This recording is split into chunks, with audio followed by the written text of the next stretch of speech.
Саламатсыздарбы, урматтуу YouTube каналыбыздын көрүүчүлөрү, 3-мартка карата жаңылыктар менен таанышып алыңыздар. Видеого бирден лайк басып, подписаться деген кнопканы басканды унутпаңыздар. Жана ошондой эле жандагы коңгуроочуну да баса кетиңиздер. Актриса режиссер Ырыс Жоомартова акыркы сапарга узатылды. Коштошуу зыйнаты 3-мартта Бишкектин Асанбай Кичи районунда өттү. Актрисаны узатуу зыйнатына жакындары, сахналаштары, курбу курдаштары катышты. Белгилесек, Ырыс Жоомартова 60 жаш курагында дүйнө салды. Акыркы күндөрү анын саламаттыгында көйгөй болуп жатканы маалымдалган. Жылы кең суу самырда тирелген, ошол жерде окуду, чоңойду. 10-класска чейин бүткүчү ошо менин колумда болуп, окууну бүтүп аяктагандан кийин ушундай чечки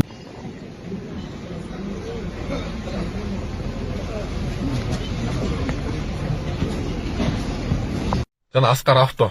Мындан кийин силер кыргыз элим, кыргыз жерим деп эч бир жерде сүйлөбөй, желекте эч бир жака алып чыкпагыла. Силерде аферисттер андай нерсеге татыктуу эмес. Силер сакал коюп алып, Кудайды да көп сүйлөп, динди да жаманатты кылып бүттүңөр. Мына буга чейин көзүм түз эле болчу. Бул деген жеке ишкерде кааласа 5000 коет, кааласа 2500 коет.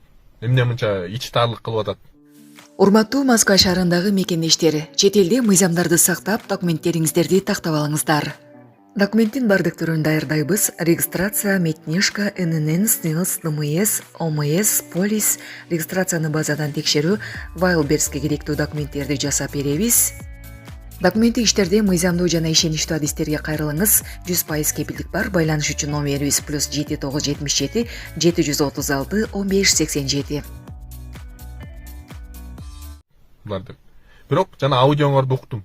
Аудиодо кийим 2,5 миңден арзан ташса, жостка кылабыз деп жана Аскар Авто коркутуп атат. Жана арзан ташыйм, элдерге жардам берем дегендерге булар жолто болушат экен. Ар бир жөнөкөй баланын эмес, кыз кишинин дагы кыялы. Өзүмдүн унаам болсо, машинем болсо рулга отурсам деген. Силер ошол кыялына жетүүсүнө тоскоол болуп атасыңар. Ушундай тоскоолдуктар жаратып атасыңар. Элди тоноп атасыңар. Машинелерди кымбат ташып. Арзан ташыйм дегендерге силер коркутуп үркүтүп, аларга да жолто болуп атасыңар. Силер кызылдай эле каракчы экенсиңер да. Силер аферист каракчы экенсиңер. Силер элди жанагы арзан ташыйм дегендер жостка кылам деп атып, өзүңөр жостка болуп кетпегиле. Көзүңөрдү ачкыла. Силердин ушундай жанагы коркутуп үркүтүүңөр үчүн силерди кылмыш жоопкерчилигине тартып болот. Атайын ошо коркутуп үркүтүүлөр үчүн статья бар. Ошону менен кадимкидей силерди жоопко тартыш керек. Менин банк номерим 0551 091992 Кларашы деп чыгат. Сбербанкымдагы ошондой Кларашы деп чыгат. Мен сиздерге кайрылып жатканымдын себеби ушул 6-7 жылдан бери ушул балам менен алектенип келип атам. Бул баламдын диагнозу гидросефалия. Түркия элине барып, буну операция кылдырышым үчүн $30,000 каражаты керектелет экен. Башка балдарды көрүп мен дагы ушул балам эшикке чыгып ойносо экен дейм. Кыргыз элим ушул Кайдыгер карабай ушул балама дагы жардам берип коюшуңуздарды өтүнөм.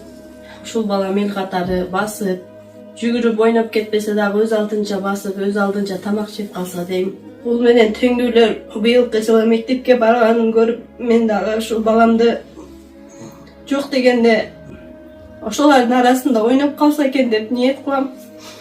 Кайдыгер карабайсыздар деп үмүт кылам. Мен өзүм ушул баламдын тынчтыгын ойлоп квартирада турам. Өзүм жалгыз бой энемин, 2 уулдун апасымын. Сапарга азыр эч нерсем жок. Өзүм жүгүрүп барып, идиш жууп, ара чоруда официанткалык кылып иштеп келем. Ушулардын кемкөсүн кылам. Ошондуктан сиздерден өтүнүп кетерим, ушул балама Кайдыгер карабай аз да болсо жардамыңыздарды берип, бизди дагы ошо Түркия элине барышыбызга себепчи болуп калышыңыздарды өтүнөм. Канчалаган инсандар жакшы болуп келип атат. Ошолордун катарында менин балам дагы жакшы болуп кетсе экен деп ниет кылам. Дуаңыздарды берип, ушул бизге дагы Кайдыгер карабай жардамыңыздарды берип коюшуңуздарды өтүнөм. Более пенсиядағы адам екенсіз, ақырын барып, балаға барып, дем алып, қымыз ішіп жатыңыз. Чоң рахмат.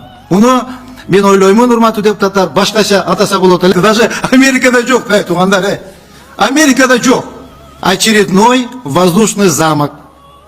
Еще раз повторюсь, очередной воздушный замок. Мамлекеттин бир президенти бар, бир президент бар, Туура айтасыз. Канча вице-президент бар? Вице-президенттер жок, вице-президент жок, Ооба. Мамлекетибиздин саны канча? 6 миллионго жетет. 7 миллиондан ашты. Қанша советник бар білбейсіз бе? Аны билбейт экен. Аны билбейт экен советтер канча экен. Билмегеніңіз жақсы екен. Мемлекеттік ишканада бір президент бар екен. Ал сіз, Жарасул Осмоналиевич. 4 вице-президент бар екен. 4 вице-президент. Bir руководитель аппарата, 2 советник президента, 1 помощник. Уялбайсыздар бе, уят емес пе? Бұл үшін нешеу қараңыз. Сіз 170 мың сом айлық алады екенсіз. Вице-президенттеріңіз 130 мыңнан айлық алады екен. Советниктеріңіз 120 мың сом айлық алады екен. Помощнигіңіз 90 мыңнан айлық алады екен. Бұл жақта не керек бар 4 вице-президенті. Сіз өзіңіз жетішесіз. Дальше. Болғаны 65 кишиге bir президент, 4 вице-президент. Вы представляете, даже Америкада жоқ, туғандар. Америкада жоқ. 7 миллион халқы бар Қырғызстанымызда bir президент. Вице-президент жоқ. Сіз болған 65 киши башқарады екенсіз. Өзіңіз президент, да еще плюс 4 вице-президента. Қарап тұрыңыз, дальше. Управление внедрения инновационных технологий и оборудования. Начальник управления, эксперт, 120 мыңнан алады екен. Экспертин 85 мың алады екен. Отдел техусловий, экологии, промышленной безопасности 90 мыңнан алады екен. Эксперт 85 мың алады екен. Отдел развития инфраструктуры промышленных объектов. Начальник отдела 90 мың. Эксперт 85 мың. Эксперт 85 мың. И дальше. Элдик, то есть 8 госпредприятия өткөрүп берилген. Сіз мына токтомдо жазылып турат. Ушул жогоруда аталган 8 акционердик коомду, 8 ушул госпредприятияны жандандыруу максатында сизге 1 миллиард бөлүнүп атат. Сиз токтомду одоно бузуп, сиз дагы кайталап коюн, одоно мыйзамды бузуп, токтомду бузуп, действующий иштебей турган ишканалар турса, сиз ушуларды ачып кереги бар беле? Жок болчу. Сиз ошого карап туруңуз. 843 миллион 504 мың акча каражатын топтоп турсуз. Жоготуп турсуз. 1,5 жылдын ичинде тапкан кирешеңиз 0.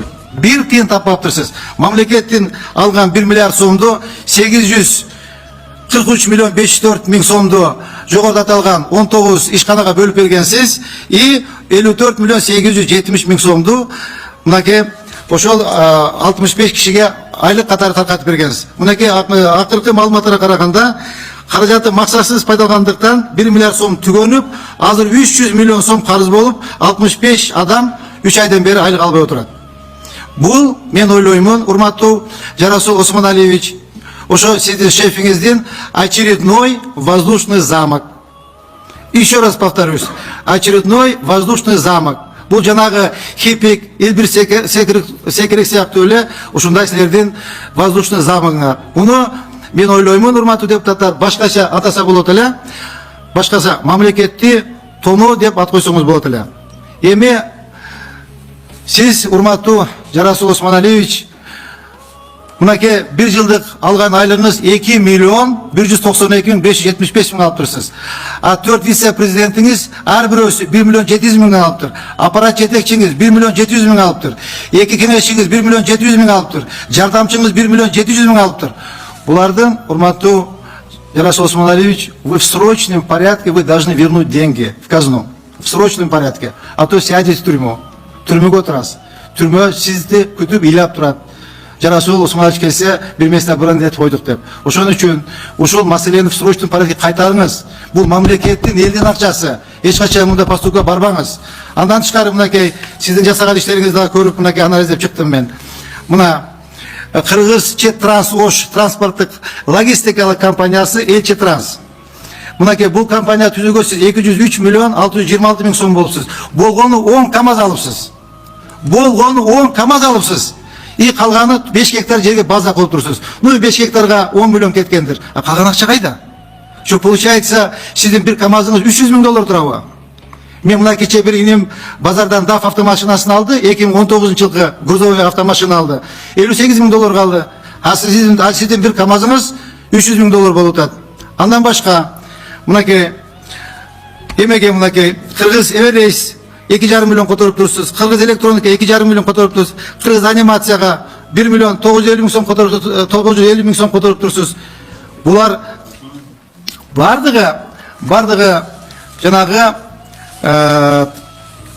мамлекетти талап тоноп жешке сиз жол бердиңиз, урматтуу Жарасул Осмоналиевич. Ошон үчүн мен дагы мынакей элдин алдында, урматтуу депутаттардын алдында айтайын, ушул алган акчаңарды өзүңүздүн ошол табакташтарыңыз менен, чөнтөктөшүңүз менен акчанын ордуна коюп коюңуз дагы, добровольно арыз жазып кетиңиз. Ише албайсыз, тем более пенсиядагы адам экенсиз, акырын барып балага барып дем алып кымыз ичип жатыңыз. Чоң рахмат.